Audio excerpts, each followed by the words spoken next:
Guys, welcome back. So today's video is a slightly different video for me. I'm actually going to share with you 15 brands that I almost always will only buy at the bins. And by that, I mean, I sell these brands all the time.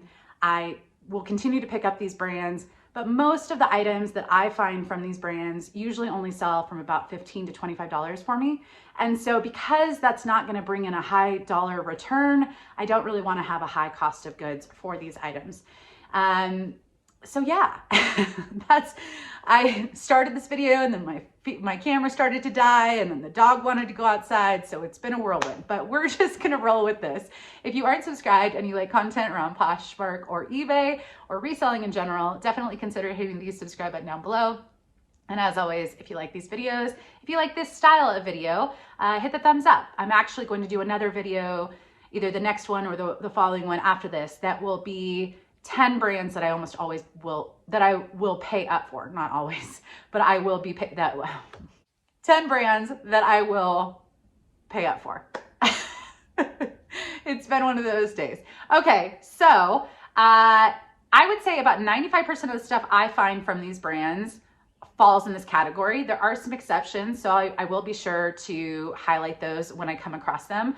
Also, your experience selling these brands might be different than mine. You might be able to get more money for some of these brands than I do, and that's totally okay. I have people leaving me comments all the time saying, I don't know how you sell that brand that you just highlighted in your what sold video. I can't give it away for free. So I think we all have different experiences with brands, but for me, pre-owned, I'm not really referring to new with tags in this, but pre-owned, I'm only going to spend about $1 or $2. That could be the bins, my dollar days. I've got some other thrift stores in the Los Angeles area that I go to that sometimes have some sales that bring things down to that $1 or $2 mark. So kind of just referring to what items I won't spend too much on, if that makes sense. So first up is Lucky brand. This is a brand I've picked up and sold a lot of. I like it. I've worn it. I'm a little more selective with it now, but I used to pick it up almost all the time as a new reseller, and it was good for me. I mean, it sold pretty consistently. Now, this brand, I don't know if you guys would consider it a mall brand. It is at department stores. They do have standalone stores at malls and outlets, and it's not super cheap. So it also has a very loyal following because I think people just know how Lucky brand fits. But they have tops, they have jeans. Most of the stuff for me sells between that $15 to $25 mark. Just a couple months ago, I picked up 3 pairs of shorts. They were size, I think one of them was a 31 and 2 of them were a size 32. So great sizes. We're going into short season, and they all sold in less than a week for $25 a piece to separate people. So it's a brand that I think I've become a little more selective with. I won't buy just the basic t-shirts anymore, but a cute blouse, if that's cheap, pair of shorts, a good quality pair of jeans, depending on the style. And at most, I typically don't get much more than $30 for items, but I like to keep my cost of goods risk low and just kind of stick to, you know, that $1 or $2 mark. Next up, it's actually 2 stores, but I always just group them together because to me, it's the same in retail, resale, and style, and kind of, it's J. Crew and Banana Republic. I know they're not the same company or parent company, but these are 2 mall brands I pick up all the time. I know some people say, oh, you're lucky to buy in LA. Well, A, I drive 2 hours to buy in LA because I don't live there. But also, I still pick up J. Crew and Banana Republic there as well. I am a full-time reseller. I do go through a lot of stuff, and I have to pick up a lot of stuff because I don't live close to thrift stores. And some of these staple mall brands for me might not sell super fast, but they'll sell. And sometimes just the same for Free People or Anthropologie for most items. So I am not an anti-mall brand person. I never will be. And these are 2 that I enjoy picking up. But I don't pick up a lot of it. It's obviously got to be style and size and just different factors, but also price. I know Lori Tata just did a video on kind of, the dog's making noise, kind of 5 things she considers when she picks up pieces, and price was one of them. And I would absolutely agree. You know, this is one of those things where I maybe wouldn't pay up for. Now, an exception to this is J. Crew. I just sold a men's jacket for $100 and it sold within a couple months and I paid $10 for it. That is a very, very rare time for me to pay, you know, $10 for a J. Crew item. But I looked up comps. I knew it was a great utility jacket, just very in style. And when I looked up comps, I was like, oh, wow, these are selling for close to 100. Absolutely going to swoop you up. So I do still look up comps, even as someone who's been reselling for a few years. You know, you just come across things, you can feel quality, and you just never know. But usually $1 or $2 for those two. Next step is going to surprise people because I get this in the comments all the time. When I comment on this brand, which is Madewell. Oftentimes when I pick up Madewell and I say in a haul, you know, I will only usually pick up Madewell if it's $1 or $2. People will come at me in the comments saying, I sell Madewell all the time for over $50. And when you look up comps, there are a lot of items from Madewell that sell for over $50. I never find those items. So if you can, awesome. I sold a Madewell jacket for, I think, $60 once.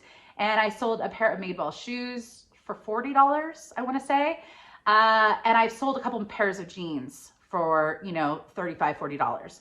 But I find basic t-shirts, like every other t-shirt is a basic Madewell, I feel like. And I pick them up sometimes if they're $1 or $2, especially $1. But I think that what I'm referencing here is the majority of Madewell items I find are kind of out of style. So I've got some Madewell jeans listed for 25 bucks and they've been sitting for a year because they're a low rise, because they're a style that maybe isn't as desirable. So I think it's just understanding that there are more factors than just brand and price. But, you know, Madewell for me is usually in that $15 to $25 range as far as resale value, resale price. So when you take out the cost of goods, you know, if I paid $5 for a top, a blouse, and it's a cute little Madewell blouse and it sells for 25 and I paid $5, you remove the fees, you know, it's not a huge return. But if you did that, I'm sure you'd still get a return. So either way you look at it, if you wanted to pay a little more for these because you're excited to find them, no shame. I have definitely been excited to find brands for the first time, Lululemon, Madewell, because I saw everyone picking them up and I finally found them. And I'm sure that they will eventually sell for you, but this is a brand that's just a little too risky in my opinion for most items. So next up is a brand I've talked about. It's just my favorite beginner reseller story. It's Bowden. I remember finding Bowden for the first time. It was a cute little dress. I remember the exact LA Goodwill that I was at, and my mom was thrifting with me. That's back in the day when I was part-time. We would go on a weekend day, and it was a lot of fun. Hi, Mom. We don't actually go thrifting anymore. Well, partly because of COVID, but also she kind of does her own thing now, and so clothing really isn't her thing. But anyways, so I remember finding a Bowden dress. It was just about $9, which is what they run at our Goodwills in Southern California. And most of them. And I picked it up and I was like, oh my gosh, I finally found Bowden. She's like, oh, that's great. She's like, did you look up comps? I was like, I don't even need to look up comps. Everyone picks this brand up. I know it's going to be good. Tell me if you can relate to that, because I have a lot of those moments, or I had a lot of those moments in the beginning. And she's like, well, I mean, you should still look up comps. I'm like, no, it's silly. It's silly. So she looked up comps and she came over to me later that thrift store day and said, you know, a lot of the comps for the similar style and size are only like $25 or $30. And if you're going to pay $9, you know, after fees, you know, she's the sensible one and I'm just the excited one. And so I was so bummed. I left that dress behind. I still think about that dress. I was so bummed because I was like, why do people get so excited about this brand if it's only going to sell for $25 or $30? And I think that that is a common misconception. And it's one of the main reasons I share what I think I'm going to get in my videos, is because I had so many of those moments as a new reseller where I just assumed if so-and-so was picking up a brand, it must be good. And I hope that by sharing what I think the approximate resale value is on my videos, it's helpful to know that we pick up things at a variety of price points.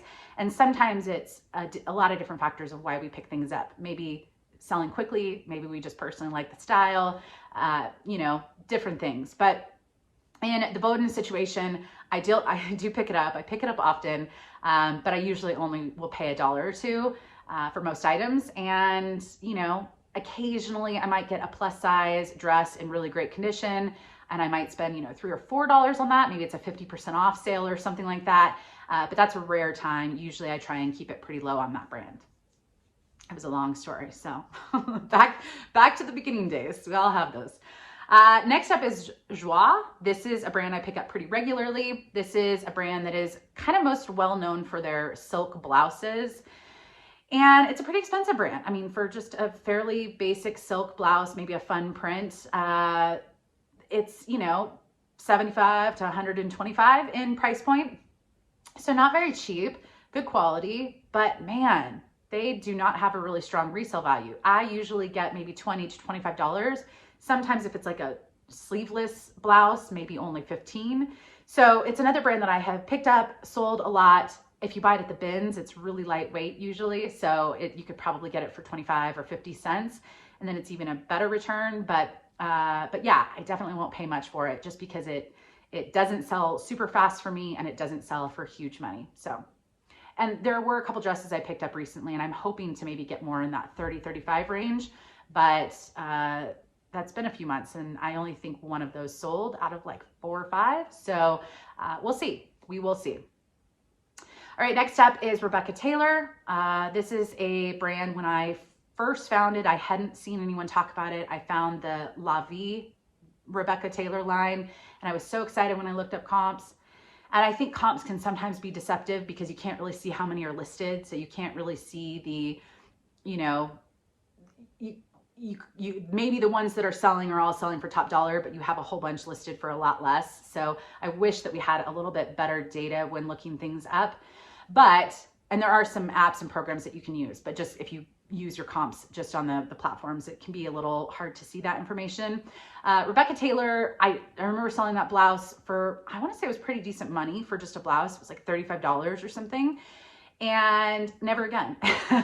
Most of the time, my Rebecca Taylor items sell for 15 to 25, maybe 30 if it's really great condition. But yeah. Next up is Prana. I like picking up Prana. It's got a pretty loyal following, kind of earthy vibes, athleisure, hiking, casual, comfort. I don't know if I said any of those words twice, but yeah, I like picking it up. Usually it only sells for about 15 to 25 for me. And sometimes like really good hiking pants in a larger size might get closer to 30, something like that. But I usually won't pay much more than $1 or $2 for it. Next up is a brand that has become much more common for me to find. I almost find it every time I go out. It's Xcvi. It also kind of has a loyal following. I think it's a catalog brand. I don't know if they have standalone stores. I'm not sure, but they probably do. Just I haven't seen any in person. But this is another casual comfort, a little bit more mature. But hey, I mean, I would wear half the stuff I pick up because I think it's got some cute stuff. But I remember when I first started picking it up, it would usually sell pretty quickly for me within a week.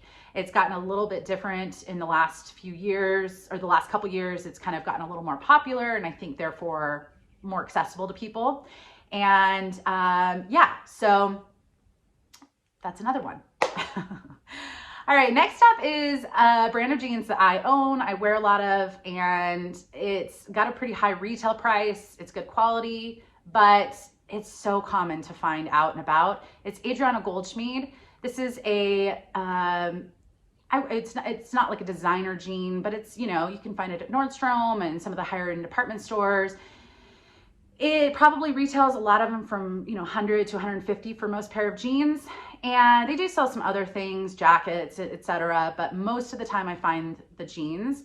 And to be honest, a lot of the times it's just the stilt, which is a cigarette skinny leg, or it's a low rise. It's just more that I'm not finding the most current styles. So I find it all the time, but I don't typically find the ones that are on trend with what people are looking for today. So I usually only get 20 to 25, maybe $30 for them if they're in good condition and a more current style. But I like the brand, I wear the brand, but I don't pay much for it. So next up is Chaser. This is a, I mostly find t-shirts, kind of graphic tees, but they also have some basics. They sold some basics at Costco for a period of time.